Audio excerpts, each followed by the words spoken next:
Hello, everyone. Just about ready to go. See a few people checked in already.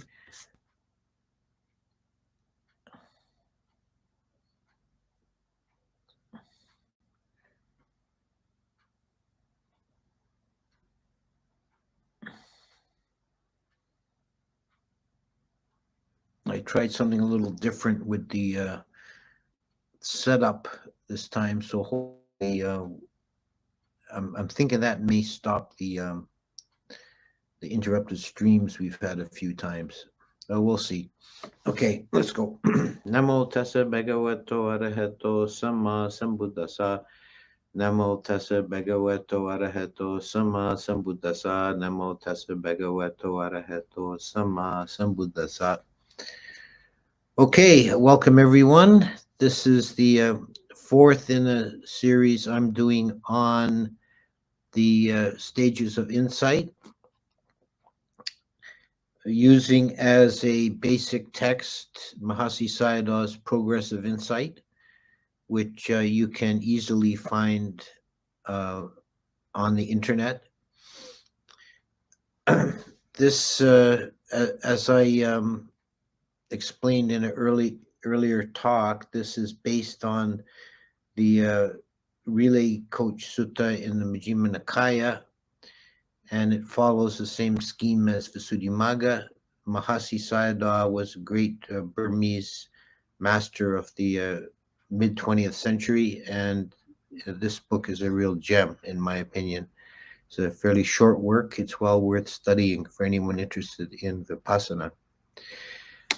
The basic scheme is taken from the sutta, are 7 purifications, and this has been expanded by the commentaries with various subcategories into 21 stages of insight. If you look at Mahāsi's book, the numbering scheme is a little bit confusing. He's got 19 stages, but never mind. So what we're doing, what we've gone through so far, the first 3 purifications, and today we're looking at the 4th stage, the purification by overcoming doubt. And this is divided into 3 separate stages of insight, and we're only going to cover 2 of them today. I'm going to save the 3rd one for next time. And these 2 are called knowledge by discerning conditionality and knowledge by comprehension. So to recap what we have gone through so far, we the previous week's talk was on purification by purification of view, and that involved seeing the essential key point there is seeing the difference between subject and object. There is in each moment of consciousness, there's an object, and there is consciousness arising to the object, taking the object. That's chitta and chittasika in Abhidhamma terms. There's an object arising, and then consciousness arising to know the object, and seeing this essential key difference, which is, I would say, the great or primordial duality, and it's the last dualism to go, is subject-object. And seeing subject-object is a very important insight.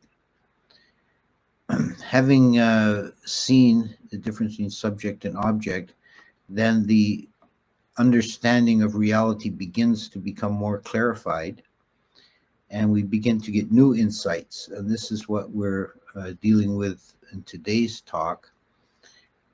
The 2 stages given, knowledge by discerning conditionality and knowledge of comprehension.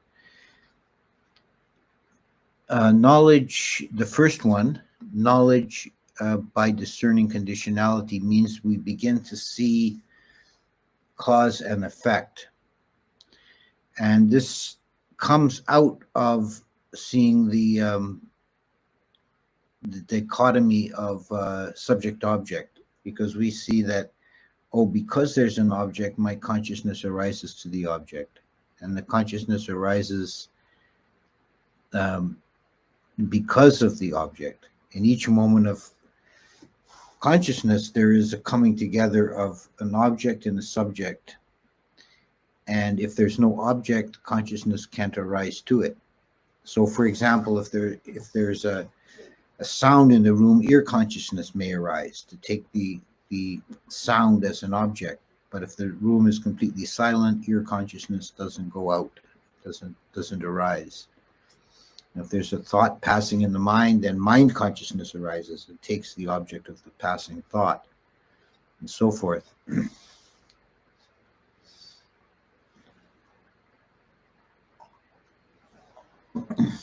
And we begin to generalize this relationship of cause and effect further. This is essentially the core principle of dependent origination. So another core teaching of the Buddha, that everything arises according to causes and conditions. And one very important insight that occurs is involved with bodily movement.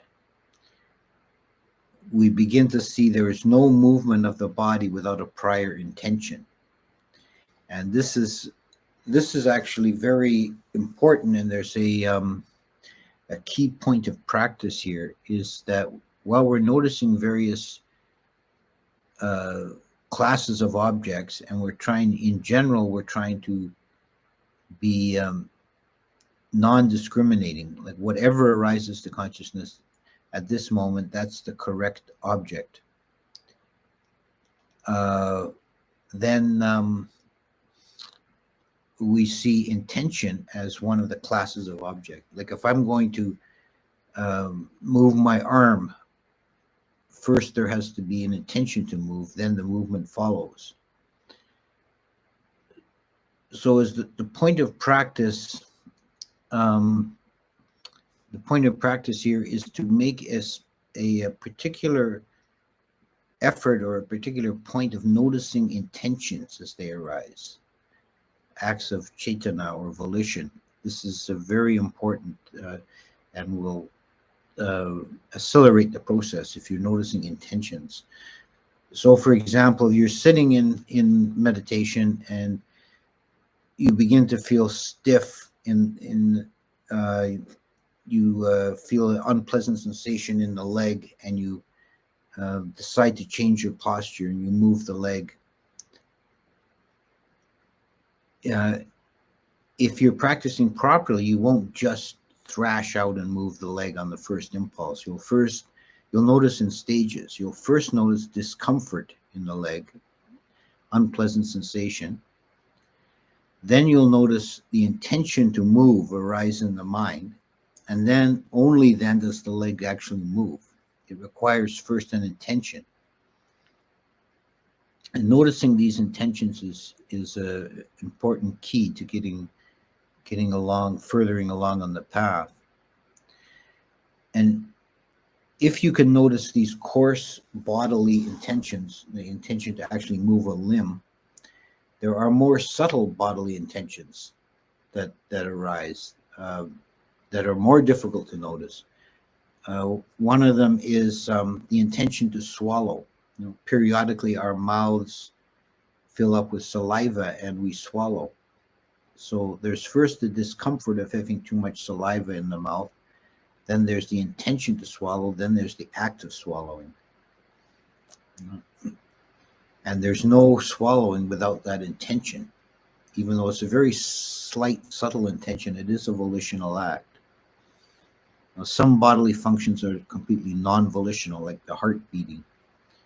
And some are on the borderline, like breath. We can let breath go on automatic and intention is not involved. Or we can deliberately choose to breathe in an artificial way, breathe deeply or hold our breath, whatever. But swallowing always has a subtle intention involved. And there's an even more subtle intention, very slight, almost a non-intention, but it is there, is the intention to blink. When the eyes are open, periodically we blink the eyes. And there is a subtle intention that that precedes the act of blinking. And if you notice that, you're doing very well. You're getting very subtle.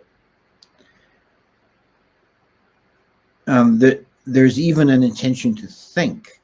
And this is something mentioned in passing by Mahāsi in this section, is the intention to think. When we have a thought in the mind, that there's always some volition involved. The thoughts can seem random and uncontrolled, but there's always some subtle intention moving the mind. And if we're very sharp with our Vipassana, we can notice the intention to think before a thought occurs. At that stage, there's no content in the thought. It's not a thought about anything. It's a subtle movement of the mind, a kind of a coming together or gelling of the mental processes towards thinking. And we notice that. And if we notice that clearly enough, the thought doesn't form. It basically aborts at that stage, and the mind can be very, very quiet. And we can really experience consciousness without thinking for periods of time. And just notice the first little inclination towards thought. We notice that clearly and sharply, and then it dissipates. This is a general rule with a lot of phenomena, that if they're noticed, mental phenomena, if we notice them clearly, then they don't persist, they dissipate. Now, so we're developing at this stage naturally an insight into this cause and effect and the relationship between objects. In the previous stage, we noticed the difference between subject and object. Now we're noticing relationship and causal chains and links. Another way to work with this insight is if the mind goes off the track and you get lost in a rumination, some kind of daydream or thought about something, and you suddenly remember, oh, I should be doing insight. What am I doing? I'm daydreaming. An exercise you can do from time to time, I wouldn't recommend overdoing this, but from time to time it can be very useful, is to stop and try and retroactively trace back the train of thoughts. I'm thinking about this, well, previously what came from, I was thinking about this other thing, and then another one, and try and trace it back to where the mind first went off the track. And very often it will start wandering off due to an external sense impression. There'll be a sound or a smell or a touch on the body, and the mind will react to it, create a sankhara, and then run off thinking about this and that until it's completely gone in a new direction.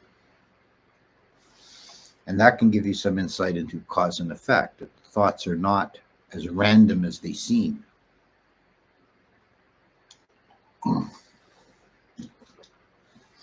Now there's this is mentioned by Mahāsi in the text, that there are some particular signs or symptoms of this stage, characteristic of this stage. One of them is that we're at this first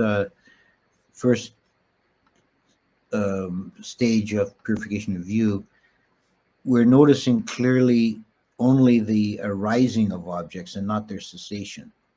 And so we're still somewhat partial in our insight. We're noticing that the first arising of a thought or a sensation in the body or a sound or whatever, and we kind of lose track of it, and then we notice the next thing arising. So we're just noticing arisings and not cessations.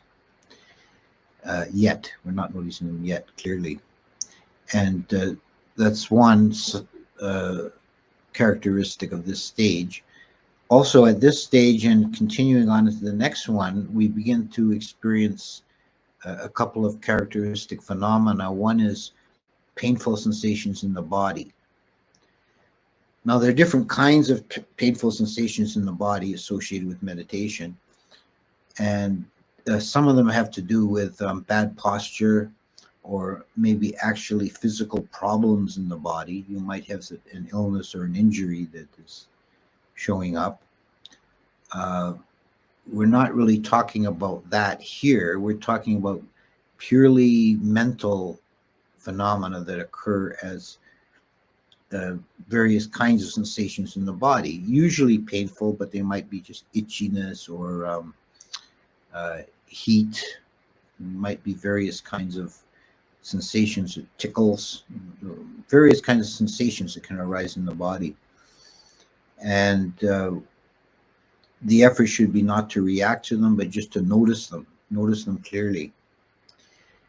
The other phenomena that can occur is on the mental plane is imagery. That the mind can begin to throw up very clear images, and that often these will have a, not always, but often they will have a spiritual content, and this will depend on your spiritual background. Someone who is studied a lot of Buddhism, or even more so if someone's been raised in a Buddhist culture, they'll be seeing things like pagodas or Buddha images or lines of monks. If someone has a Christian background, they might be seeing Jesus or the saints or angels and so forth. This is just a phenomena of the mind. These are nimittas arising in the mind-created objects. And one should treat them as any other object, just be aware of them, note them, and carry on. Some people get lost here. They look for hidden meanings, or they get fascinated by these imagery, and then it can persist for a long time, and you can sort of get stuck at this stage. But just notice it as a phenomena and carry on. Is the advice here.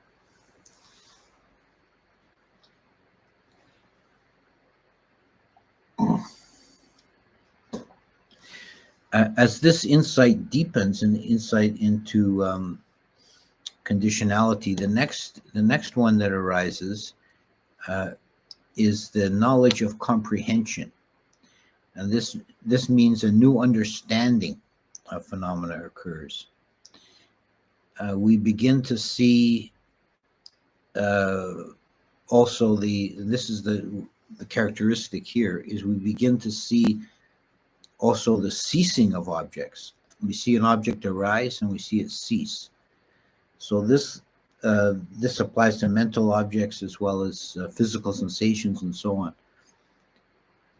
So we see the image arise in the mind, and it fades and disappears, and perhaps a new image arises, and we see the impermanence of it.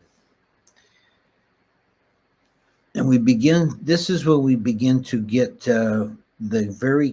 another very key insight into reality. So you begin to see directly by experience, and not through thinking or through intellect or study. We begin to see as a reality the three characteristics. There's impermanence. We see the ephemeral nature of these phenomena, that whether it's a bodily sensation or a mental object, it arises and it ceases. It comes and it goes. And we see a new sensation arise, a new image. If we're looking at physical sensations in the body, if we look at any painful sensation clearly, we'll see it, even though it may seem to persist for a time, it's constantly changing. It's moving about or becoming more intense or less intense or changing its nature, and then it dissipates altogether. So there's no permanent stability. And we see the suffering or dukkha nature of all these phenomena. And this is, of course, particularly evident in the body, where the suffering is very direct and evident. The human body is just normally a mass of dukkha. And this is another aspect of painful sensations in meditation, is that sometimes they'll arise simply by the act of sitting still, because characteristically we escape from painful sensations by fidgeting, by moving, which doesn't end the dukkha, but it shuffles the constellation of dukkha around, and we don't notice it so clearly. But if we're making an effort to sit still, and for people who are new to meditation, it may be the first time in their lives that they've ever, while awake and conscious, sat still for a prolonged period of time, then they begin to notice the dukkha inherent in the body. So we begin to notice impermanence, we begin to notice dukkha, and we begin to notice emptiness, the insubstantiality of all these phenomena. They're like soap bubbles, these various mental and physical phenomena. They come and they go, and they dissipate, and there's nothing remaining. They're insubstantial to start with, and we begin to perceive that these objects are empty. They're without substance. They're just ghostly sort of phenomena.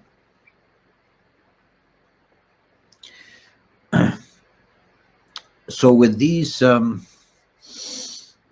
insights, this is really the essence of Vipassana, is by making the processes of the mind conscious, and by not reacting to them but just observing them, we begin to get naturally arising, we begin to get wisdom, we begin to get understanding into the nature of reality. So we're beginning to understand, having gotten this far in the practice, we've gained a direct experiential understanding into subject-object dualism, into conditionality or cause and effect, and into the three characteristics. One caution I would put in here before I end the discussion of these stages. One caution I would put in here is to try and avoid intellectualizing these things. This is kind of a danger that we can fall into. We can kind of impose through the intellect our thoughts about reality rather than experiencing reality directly. It's like the old Zen saying about don't mistake the finger for the moon. If someone is pointing out the moon to you by pointing his finger, he says, oh, look at that, the moon, it's very bright tonight. He's pointing at it. If you focus on his finger, you're missing the point. You should be looking at the moon. So these teachings are like the finger. They're pointing us in the right direction. But don't get caught up in the idea forms. I have heard some teachers, some Vipassana teachers, actually discourage people from reading literature like this before extensive practice, so that they don't have preconceived patterns in the mind. And I think if you're wary of that and you just let the experience unfold naturally, it can be useful to have a kind of framework that you are working within. So that is that for I think that's all I have to say about these two stages for now. And next week we're going to do the 10 corruptions of insight. It's a very important topic, so I'll leave it for a separate lecture. And I'll conclude here and go to questions. Let's have a look at the chat.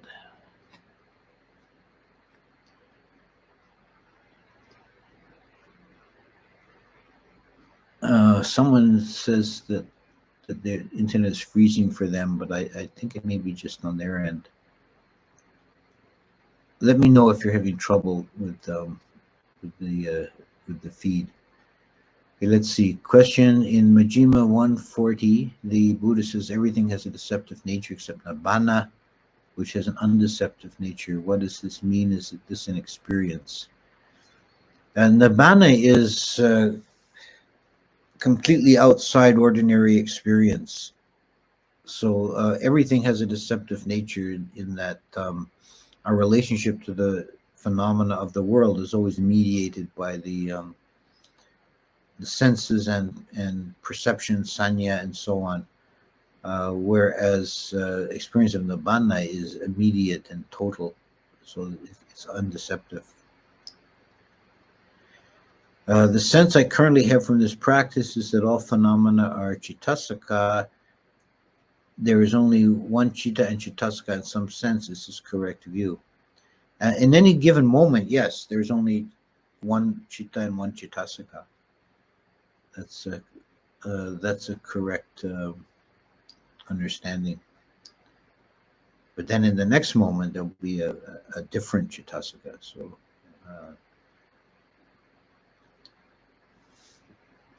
So if you look at it in a time scale, it does change.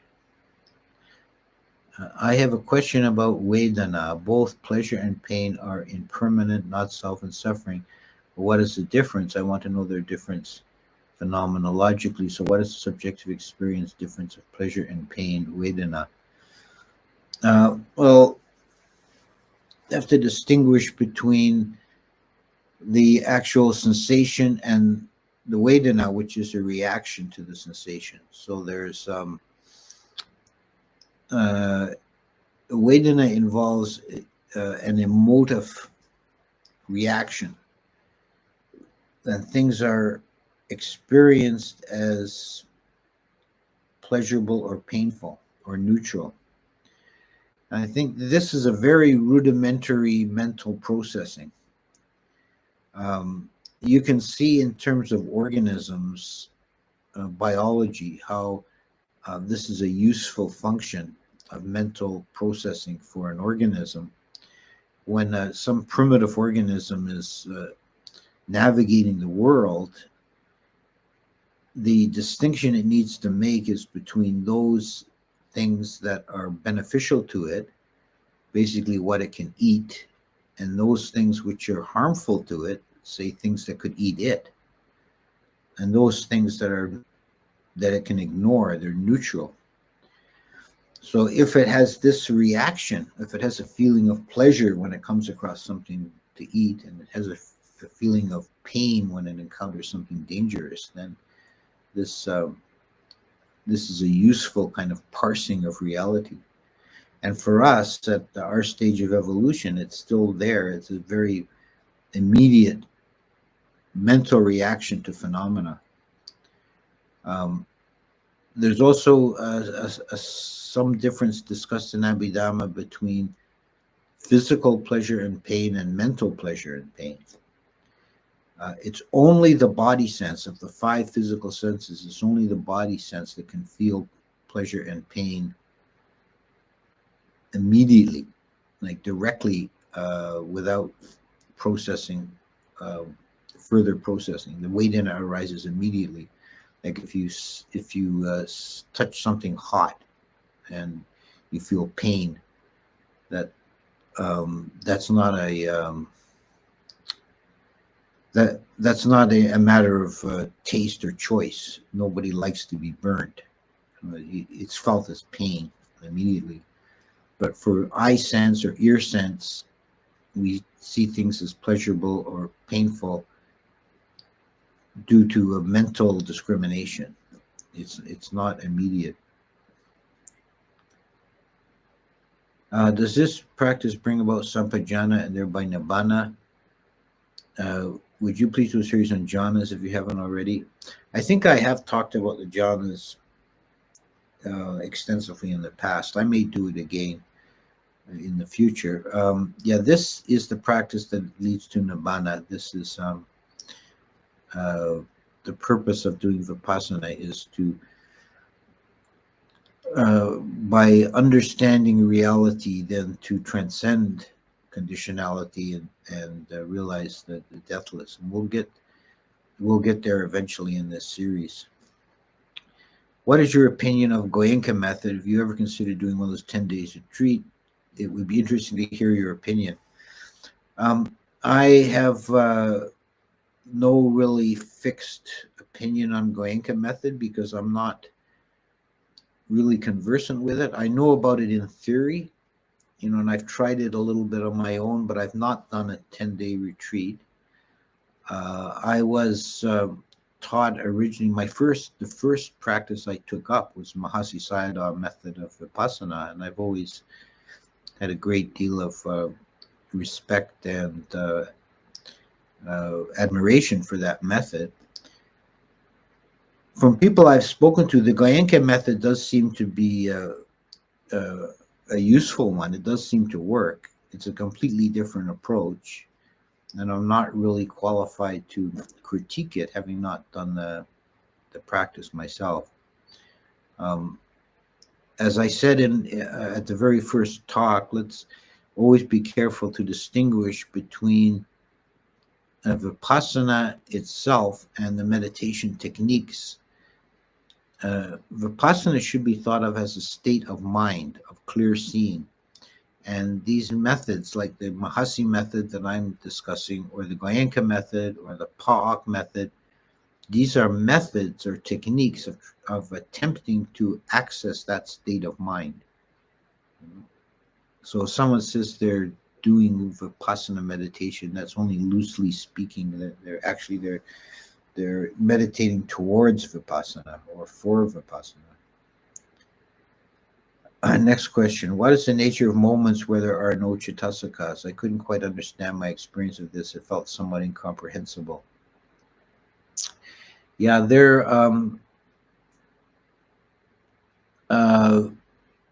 in theory, there's always some object, even if it's nothingness, or if it's bhavanga, just kind of dullness. The mind always has some kind of relationship, subject-object relationship going on, except in nibbana, where I'm talking in samsara conditions. But in practice, that's a kind of theoretical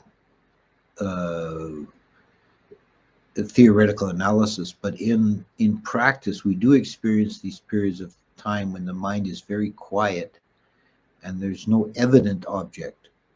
And it's the advice given in the Mahāsi school for periods of time when the mind is in that state, when there's no evident object, is one should avoid trying to conjure up objects or look for objects.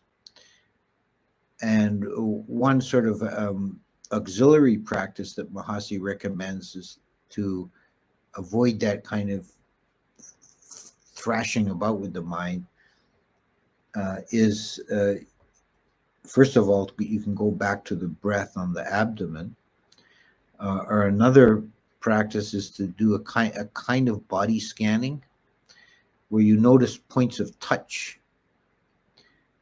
If you're sitting cross-legged, you might notice one leg, the foot touching the thigh, or the right hand touching the left hand, or the arm touching the side of the body, and to run through these points of touch and just notice sensation of touch. But the thing to avoid is to encourage the mind to go out searching for objects or conjuring objects up. That's not, that's sort of taking you away from this pure indiscriminate noticing. Ajahn, I can see a tension movement in the back of my eyes where sleepiness is felt. Any such experience? I'm not really clear about what you mean. You mean that the eyes feel like they want to shut? You're having a hard time keeping them open? I'm not really clear what you're asking here. Maybe you could reformulate that.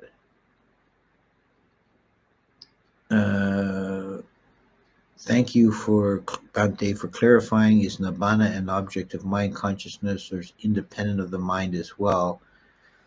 I would, I've answered this way before to other people. Don't try and figure out nibbana. it's kind of a waste of time, and it ends up just twisting yourself into knots. Just accept that nibbana is unknown, indescribable. It's outside of ordinary experience, and it's not subject to logical categories like subject and object. Just take it as being outside of everything. In walking meditation, I don't see arising and cessation of stepping. I feel like I'm in walking without meaning. I feel like experiences arising and ceasing is just always there. What can I do? The instructions for walking meditation in the Mahāsi Method is, first of all, to walk very slowly and to put your attention on the sole of the feet. So you have a more focused attention on that, on the act of walking. You can feel the foot rising, moving, placing, and pay attention to one foot at a time. So it's actually, if you're doing it properly, it's actually a kind of an artificial way of walking too, because when we're walking naturally, you start lifting one foot before the other one's completely finished. But with this walking, you try and just move one foot at a time, and don't start lifting the other foot till the first foot is finished. So try and be more particular in your noticing. Don't just let it be walking, but make it be lifting, moving, placing. What about meditation on deities? Yeah, well, that's an entirely different meditation. I've done talks on that. It is something I like to do and to talk about, but we're not doing that today. I can feel movement on the back of my eyes when attention moves to another object when eyes are closed. Oh, okay. Yeah, this could be. I have. Yeah. Now you're clear. Now I understand what you're asking. This could arise from a subtle misunderstanding of the practice. That I've seen this with sometimes that you hear see the object of consciousness, and you're unconsciously activating the eyes. You try to, but unless it's an actual visual object, the eyes need not be involved at all. Right? If it's a mental object or a physical object at one of the other sense bases, you're not actually looking at it. So try and understand that, and don't. I've seen people actually give themselves a couple of people I encountered who would give themselves a headache trying to do meditation on the nose tip because of the instruction, watch the breath. They were unconsciously crossing their eyes to kind of, with their eyes shut, but kind of trying to focus on that point of the nose tip with their eyes. Once they realized that's what they were doing, they stopped, and the headaches went away. Next question. Why does everything seem so mundane? Now I'm happy for the Dharma, but it's like this endless circle. Get up, go to work, eat and sleep, and try to find some happiness in between. Yeah, well, that's samsara. It's the conditioned world.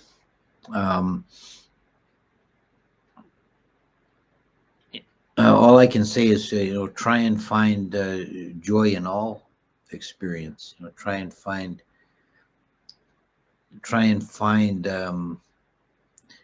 wakefulness. Wakefulness itself will encourage the arising of joy. So don't sort of go into a robot mode when you're at work. Try to be conscious and aware while you're eating, while you're working, while you're driving, and so on. Are arahants absolutely sure there will be no more rebirths for them? Yeah, I would say that becomes that's part of being an arahant. we'll often see it in the suttas when someone attains arahantship, they declare um, uh, the burden is put down, the wandering is over. There are no more. There's no more of this for me. What happens to the mind stream when a person becomes an arahant? Well, it continues while they're alive. They continue taking objects, but there's no corruption. There's no more defilement. There's no more arising of fear or desire or any of that stuff. Okay, so I think that we've covered quite a bit here, and I'm very happy the internet held up. I think I know what may have been causing the crashing streams, and I hopefully will see it if I can avoid it also in the future. So I'll take my leave and see you next week. And next week we do the corruptions of insight.